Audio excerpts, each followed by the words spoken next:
सुप्रभातं छात्रा। नववर्गस्य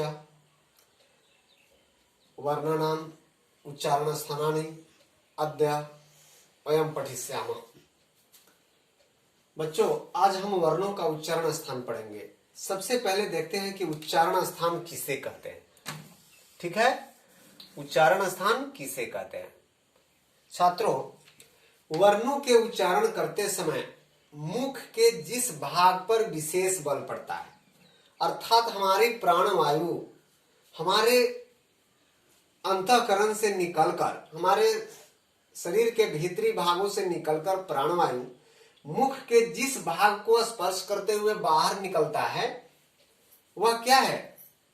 उच्चारण स्थान है। अर्थात वर्णों के उच्चारण करते समय मुखांग के जिस भाग पर विशेष बल पड़े, मुख के जिस भाग पर विशेष बल पड़े, जोर पड़े, वह उसका उच्चारण स्थान कहलाता है। इनको हम सूत्र के रूप में पढ़ते हैं। इसके लिए आपको कुछ सूत्र है। जैसे उसको सूत्र में प्रयोग गया है। पहला, अकुह विसर्जनीय नाम कंठा। बच्चों, अकुह इस सूत्र में ही अ वर्ण दिख रहा है। अ का मतलब क्या होता है? अ और आ। क्या होता है? अ और आ। कुह, कुह शब्द का अर्थ है कवर्ग। अर्थात कुह किसका द्योतक है? कवर्ग का। क ख ग घ, क में आने वाले वर्ण। और हा अर्थात विसर्ग। कहने का अर्थ है अ, आ, कवर्ग। हा और विसर्ग का उच्चारण स्थान कंठ है। मतलब विसर्ग को तो हा ही हम पढ़ते हैं ना। अह को क्या पढ़ा जाता है? विसर्ग। किसी वर्ण के अंत में रहेगा तो पहला सूत्र क्या हुआ? अकुह विसर्जनीय नाम कंठा। अ, आ, कवर्ग, ह और विसर्ग का उच्चारण स्थान कंठ है। कंठ होता है। ओके, याद रहेगा। इचु यसानाम तालु दूसरा सूत्र है उच्चारण स्थान का। इचु यसानाम तालु। ई वर्ण का मतलब क्या हुआ? ई का मतलब क्या होता है? ई और ई, अर्थात ह्रस्व ई और दीर्घ ई। एक ये और एक ये। चू अर्थात चवर्ग, च छ ज। और या, इसमें या भी दिया है, यारा लवा में का या। और तालाब का उच्चारण स्थान तालु है। अर्थात शरीर से निकलने वाली प्राणवायु तालु को, अर्थात हमारी जीवा तालु को संपर्क करती है, छूती है। इसलिए इचु यसानम तालु सूत्र के द्वारा इसको समझते हैं। कौन कौन वर्ण है इसमें? ह्रस्व ई, दीर्घ ई अर्थात ई, चवर्ग, च छ ज झ, या और तालाब का उच्चारण स्थान तालु है। बच्चों, तीसरा, लिरितु लसानम दंता। क्या है सूत्र तीसरा? लिरितु लसानम, लिरी, तवर्ग, तू से तवर्ग, ल और दंतेसा का उच्चारण स्थान क्या है? दांत है। उपु पदमानिया नाम ओष्ठौ। उ ह्रस्व उ, दीर्घ उ, पवर्ग का उच्चारण स्थान ओठ है। कौन कौन? उ अर्थात उपु, उ में आया ह्रस्व, दीर्घ और पवर्ग।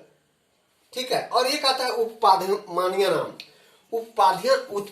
उपपादमानीय नाम में क्या होता है कि इस तरह का एक सांकेतिक चिन्ह होता है जो वैदिक व्याकरण वगैरह में हम लोग पढ़ते हैं। ठीक है, कर्मकांड वगैरह में, या वेद पुराने संस्कृत हैं उसमें ये मिलता है। इसको कहा जाता है उपपदमानीय प और उपपदमानीय फ। इसलिए इसको लगा है उपपदमानीय नाम। इनका उच्चारण क्या होता है? ओष्ठ से होता है।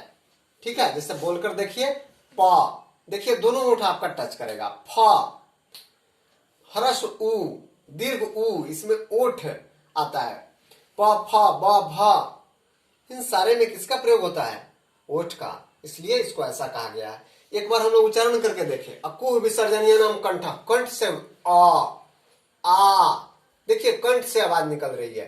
कवर्ग में क, ख, ग, घ, ह, इन सारे वर्णों का उच्चारण स्थान क्या है? कंठ है। दूसरा देखना है, इचु यसानम तालु। ह्रस्व ई, दीर्घ ई, चवर्ग अर्थात च, छ, ज, झ, य और तालव्य स। देखिए इसमें हमारा जीव किससे होता है? जीवा हमारी तालु से संपर्क करता है, स्पर्श करता है, अतः इसका उच्चारण स्थान तालु है। तालु क्या होगा? जीव के ऊपर वाला हिस्सा, छूने पर जो चिकना लगता है वह हमारा तालु है। इसके बाद आता है लिरतु लसानम दंता, लिरी, तवर्ग अर्थात त, थ, द, ध, ल और स। कौन सा? दंत सा का उच्चारण स्थान दांत है, दांत। देखिए इसमें इसको बोलकर लिरी, त, थ, द, ध, ल, तालव्य सा। देखिए आपका जिह्वा किसको छू रहा है? तो आपके तालु को, सॉरी दांत को छू रहा है, इसलिए यह लिरतु लसानम क्या है? दंता, दांत इसका उच्चारण स्थान है। उसके बाद आता है उपु पद्मानीय नमष्टो, जिसकी चर्चा हम पहले भी कर चुके हैं। ह्रस्व उ, दीर्घ उ अर्थात बड़ी उ, दीर्घ उ कहते हैं इसको। प, फ, ब, भ और उपपद्मानीय प, उपपद्मानीय फ, इनका उच्चारण स्थान ओष्ठ होता है अर्थात ओठ होता है। बच्चों इन सारे वर्णों को देखिए, ये अको विसर्जने नाम कंठा जो सूत्र है, इनके कंठ से उच्चारण होने वाले शब्द क्या कहलाते हैं जानते हैं? कंठ्य वर्ण। इसको क्या कहते हैं? पहला सूत्र को हम कंठ्य वर्ण भी कहते हैं, कंठ्य वर्ण। इन सारे वर्णों को क्या कहा गया है? कंठ्य वर्ण, कंठ से बोले जाने वाले कंठ्य वर्ण। दूसरा क्या है? तालु से बोले जाने वाले तालव्य वर्ण, इसको क्या कहते हैं? तालव्य वर्ण। उसी तरह से आया लिरतु लसानम दंता, इसको दंत्य वर्ण कहते हैं, दंत्य वर्ण। और चौथा हुआ उपपद्मानीय नाम ओष्ठव, इसको ओष्ठ्य वर्ण कहते हैं। क्या कहते हैं? ओष्ठ्य वर्ण, ओष्ठ्य, ओष्ठ से बोले जाने वाले वर्ण। समझ में आया? इसको याद करके रखना है, 4 है, बाकी सूत्र हम अगले क्लास में पढ़ेंगे, ठीक है? तो आप इसको ज्ञान में लाने के लिए क्या करेंगे? समझने का कोशिश करें। मैंने सूत्र भी समझा दिया आपको कि किस तरह से पढ़ना है, ठीक है? अतः इसको ध्यान रखना। एक बार और हम रिवीजन कर लेते हैं। कंठ से बोले जाने वाले वर्णों को कंठ्य वर्ण कहते हैं, जैसे अ, आ, क, ख, ग, घ, ह। ई, च, छ, ज, झ, य और तलव्य स को तालव्य वर्ण भी कहते हैं। लिरी, त, थ, द, ध, न, ल और दंत स को दंत्य वर्ण भी कहते हैं। उ, प, फ, ब, भ और उपपद्मानीय प और फ को ओष्ठ्य वर्ण भी कहते हैं, क्योंकि ये ओष्ठ से बोले जाते हैं। दंत इसलिए कहते हैं कि दांत से बोले जाते हैं। तालु इसलिए कहते हैं कि तालव्य वर्ण इसलिए कहते हैं कि तालु से बोले जाते हैं। और कंठ्य वर्ण इसलिए बोलते हैं कि ये सारे वर्ण कंठ से बोले जाते हैं।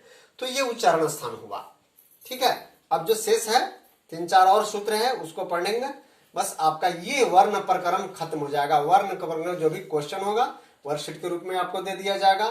बस इतना ही रखिए, धन्यवाद।